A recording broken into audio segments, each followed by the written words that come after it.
Hello there, my name is Matthew Tragheim. I studied at the University of Greenwich between 2016 and 2018, and I'm currently a primary school teacher teaching year 4s. I've been asked to tell you a little bit about the Teach First route, which is the route that I chose into teaching. I think that there'll be quite a few people watching this at home, so hopefully I've tried to include lots of information so you can pause it, come back to it, and revisit any of the things that you want to take further. Obviously, a quick disclaimer, these are my own experiences, my own views of the programme and the Teach First route itself. I hope you find the information helpful. I am a little bit biased because I have had a great experience on the programme, but hopefully I can give you enough information that you can make the right choice for you. Okay, here we go. This presentation is broken down into 3 sections. The first one is, why did I choose to train through this Teach First route? The second one is, what did I learn during the process? And finally, I'll give you a few of my reflections on the route itself. So, why did I choose to train through this route, the Teach First route? I think that everyone watching this will be doing their BA Honours Primary Education degree, so a lot like myself. After I did that, there were really 3 main routes that I could have pursued. The first one was the Schools Direct or the SCIT training programme with QTS. The second was the PGCE, the Postgraduate Certificate in Education, which is often a lot more university-led, and gradually you move into the school environment itself. And then the third one, which is the one I chose, was the Teach First Leadership Programme. When you do this programme, you do the PGDE, which is a Postgraduate Diploma in Education. And unlike the PGCE, which is just a certificate, if you went with Teach First, you'll get a diploma. And that's because you study for 2 years. It's a 2-year commitment. And at the end of it, you have a greater number of credits. So if you then wanted to put those into a master's, you would be further along that process, then were you to a PGCE, and then another 2 years after that for a master's. It's probably worthwhile saying that for all 3 of those routes, as long as you meet the standard required, the teaching standards, you will get your QTS, your qualified teacher status. And in your second year, if you were on any of those routes, you would become an NQT or a newly qualified teacher. Of all of these 3 routes, something that is quite unique to the Teach First programme is you will go in on whenever your school start date is. So let's just say it's the 1st of September. You will go in on the 1st of September with your class, and you will need to be ready and prepared to start teaching on day 1.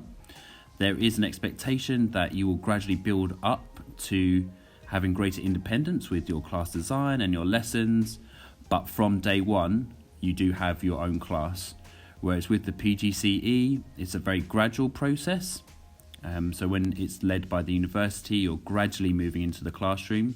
And often with the Schools Direct programme as well, you're often working with another mentor in that classroom environment, or you're team teaching. But for the Teach First Leadership programme, their expectation is that they offer specific training over the summer, and then from that 1st of September date, you will be creating your new classroom environment and you will start teaching, which is really exciting, but also quite a daunting prospect, especially when you start out. Before settling on any of those 3 routes, I did take some time to really think about which route was right for me. And I thought about the things that I already knew about what I wanted and kind of who I was, or who I hoped to be as a practitioner. So I knew that I was a career changer, and there were other things that I wanted to bring in from that experience into the classroom. So I spent time on Camp America. I'd worked for a while for a big, large bank in Canary Wharf. I spent some time working for the London Borough of Bexley, some time working for a youth charity as well, and also some time working for the prison service. So there were lots of those experiences that I knew that I was probably slightly different from other teachers. I was changing career, and I knew that I was bringing other experiences into that new role. I knew that I definitely wanted to be a primary school teacher, and that I was probably going to be investing in that role for at least 5 years. So I knew that there was some investment on my side as to kind of what I wanted to achieve. I also, because of my background, I knew that I wanted to work in a challenging environment. I wanted to be stretched, and I wanted to work with those children who were hardest to reach, and I was very much up for that challenge. And I also knew that I could be relatively flexible. So I had already done a bit of travelling. I knew that if I moved to a location which was a bit further away, I kind of knew I had a bit of resilience and I was up for the adventure. And I think that's an important part of joining that Teach First programme, is you have to feel ready for what they might throw at you, because it can be difficult, it can be challenging. You might be in a new environment, and certainly you could be in a school community which is quite hard. So you really need to be up for that challenge and have that real core motivation to want to be that difference and make that change. And that was really important to me. So those are some of the things that I already knew. Now onto the list of things I didn't know, aka the much longer list of things. So when I was where you are now, there were definitely 90% of the things that I didn't know. So I had to kind of go out and try and find those things, see if there were other people that had experienced that route themselves. So some of the questions that I had sort of running through my mind, I've written them out here. So sort of, will the children like me? Will I be a terrible teacher? If I find out that I'm not a good teacher, can I get better? If this doesn't work out, can I do something different? Which I think is a very reasonable response, because I think you can feel quite nervous about joining the teaching profession after your degree, and it is a very nerve-wracking time. What year will I teach? Am I picking the right route for me? Are there any schools that I know I would like to work at? Is there anyone else I can ask about teacher training? I've heard bad things about Teach First teachers. Why are you making it hard for yourself working in a nice school? So I definitely thought that at the time, why am I trying to put myself into that harder school environment when I already know it's going to be difficult? And I had to really make that decision. Will there be more studying and essay writing alongside my job? What will my tutor think if I don't pick the University of Greenwich route? I think if you've worked with a tutor for 2 years or a lecturer that you've kind of grown close to and respect, it can feel a bit like you're turning on them by picking a route which isn't university-led. But I can certainly say from my experience that my tutors were incredibly supportive and continue to be supportive of my journey. So pick the route definitely that's right for you. Will I be able to keep up with the hours? I think teaching is hard whichever route that you choose. So try and pick the route which hits the most ticks for you. What are my friends doing? So I was the only person I think that chose to go down that Teach First route. So I had to be really confident in the decision that I was making and whether it was right for me and the kind of career in teaching that I aspired to have. Will I want to do a master's in a couple of years? On reflection, I felt that parts of the university experience that I had enjoyed were the essay writing, doing research, finding out new things and kind of pushing my own knowledge and understanding. So I felt that I probably would want to do a master's, and the Teach First route brought me closer to that ultimately than any of the other routes, because it allowed me to continue that second year of study with the university support. For me, because I was based in the southeast and south coast region, our sort of link university is the Canterbury Christ Church University. If you were to go into Teach First and want to work at a London school, it would actually be UCL would be your main university. And I think there's about 8 regions across the country. You can select any of those 8 regions. So if you want to travel a bit as a teacher or go somewhere new, you certainly can pick one of those 8 regions. And you are joined then or linked to a university which is close in proximity to those individual regions. Let's see these last few questions. So will this route qualification help me if I want to teach abroad? That was definitely a possible option for me. I wasn't sure if I wanted to teach overseas.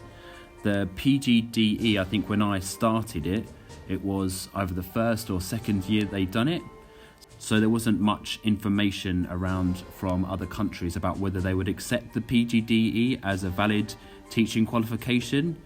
I did a quick Google, and I think now lots of countries do accept it as a teaching qualification, so you can transfer it and use it. So if you wanted to teach for some time in Dubai or go to East Asia or maybe even go to America for a time, the PGDE is a recognised teaching qualification now that they will accept on equal status to the PGCE. And the last question I wrote here was, how will I pay for the qualification? So one of the big perks about going through the Teach First programme is that it is a fully funded programme. So it is entirely free to you. And not only is it free, but you're also salaried from day one. So were you to start on the 1st of September, for example, you would start getting a salary, and your qualification itself, the university course, the studying, all of that is fully funded by the government and then by Teach First.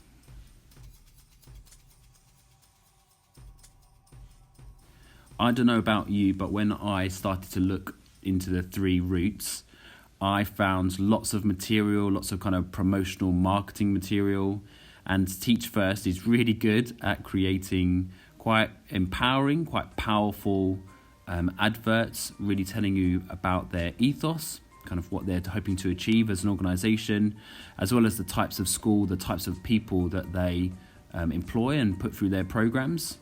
This was a video that I really struck a chord with me.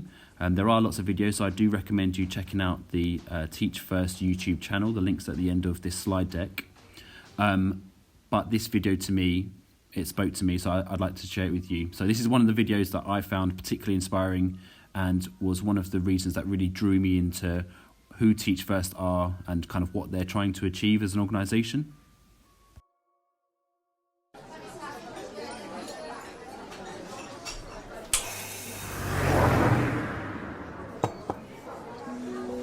Teachers, we do more than just teach, more than turn up each day to talk at kids with glazed eyes and blank stares about maths, English, or anything else they're not listening to.